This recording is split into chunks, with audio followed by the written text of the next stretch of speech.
আমার জবা গাছের মতো তোমাদেরও কি গাছের পাতাগুলো হলুদ হয়ে যাচ্ছে? বেশ কয়েকদিন ধরে লক্ষ্য করছি পর্যাপ্ত পরিমাণ জল দেওয়া সত্ত্বেও গাছের পাতাগুলো কেমন জানি হলুদ হয়ে যাচ্ছে। মাঝে মাঝে লিকুইড খাবার যেমন কলার খোসা ভেজানো জল, পেঁয়াজের জল এগুলো আমি দিতাম, কিন্তু তা সত্ত্বেও দেখছি পাতাগুলো হলুদ হওয়া কমছে না।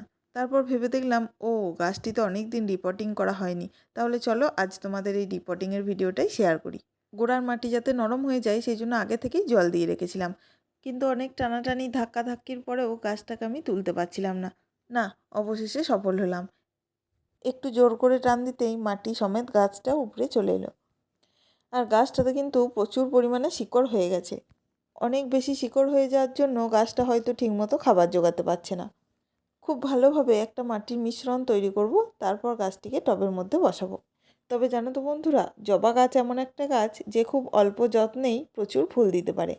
আর আমি কিন্তু এই গাছটিকে নিজের হাতে কাটিং থেকে তৈরি করেছি।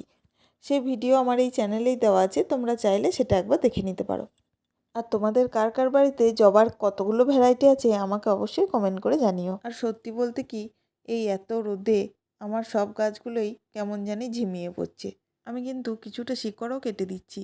খুব বেশি শিকড় হয়ে গেলে তখন গাছের বৃদ্ধি কমে যায়, তাই আমি একটু শিকড়গুলোকে আর মাটিগুলোকে ছাড়িয়ে নিলাম। তবে মূল শিকড়টা আমি কিছু করিনি, আশেপাশে যে শিকড়গুলি ছিল সেইগুলো একটু করে ছাড়িয়ে দিয়েছিলাম। এবার আমি মাটিটাকে তৈরি করে নেব। আর মাটিটার মধ্যে যেহেতু একদমই কোনো খাবার ছিল না, তাই এই মাটিটাকে আমি আর ব্যবহার করছি না।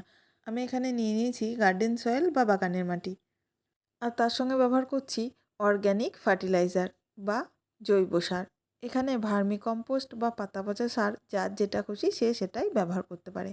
আমি ব্যবহার করছি গোবর সার। আর এই গোবর সারটা কিন্তু 1 বছরের বেশি পুরানো। 1 বছরের পুরনো গোবর সার গাছের খাবার হিসাবে খুব ভালোভাবে কাজ করে। একটু বড় বড় ঢেলা ঢেলা মাটিগুলো আমি আলাদা করে রেখে দিলাম, এগুলো টবের তলাতে দিয়ে দেবো। আমি এখানে 50% গার্ডেন সয়েলের সঙ্গে 40% গোবর সার মিশিয়ে নিচ্ছি।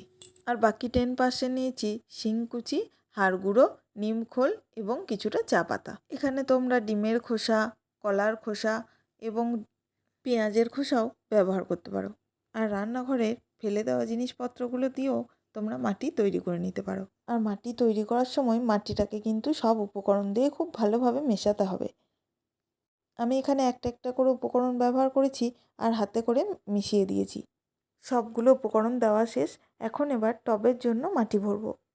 ও দাঁড়াও দাঁড়াও, মাটি ভরার আগে তো ড্রেনেজ সিস্টেমটা ঠিক করতে হবে। টবের গাছের জন্য অতিরিক্ত জল বের হয়ে যাওয়াটা খুব জরুরি।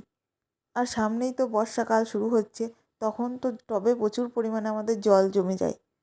কিন্তু একটা খোলাঙ্কুচি তলাতে রেখে যদি তোমরা কিছু পাথর ওপর থেকে বিছিয়ে দাও এবং তারপর একটা বালির লেয়ার তৈরি করে মাটি চাপা দাও, তাহলে দেখবে আর টবের উপরে জল দাঁড়িয়ে থাকবে না, অতিরিক্ত জল টবের নিচে দিয়ে চলে যাবে। এই জবা গাছটির জন্য এখন আমি 6 ইঞ্চির একটি টব ব্যবহার করছি। গাছটা যখন বড় হয়ে যাবে তখন আবার টবটা পরিবর্তন করে দেব। বন্ধুরা, তোমরাও কিন্তু টবের সাইজটা গাছের সাইজ অনুসারে নির্বাচন করবে। আমি চেষ্টা করি গাছের সাইজ অনুসারে টবের সাইজটা নির্বাচন করা। গাছ যত বড় হতে থাকবে টবও আস্তে আস্তে সেই মাপ অনুসারে বাড়িয়ে নেব। গাছটা ভালোভাবে বসিয়ে দেওয়ার পর আমি জল নিয়ে চলে এসেছি। এবার গোড়ার মাটিতে জল দিয়ে দেব। বন্ধুরা, আজকের ভিডিওটি এ পর্যন্তই। খুব শীঘ্রই আবার নতুন ভিডিও নিয়ে চলে আসছি। ততক্ষণে ভালো থেকো, সুস্থ থেকো। সকলকে ধন্যবাদ।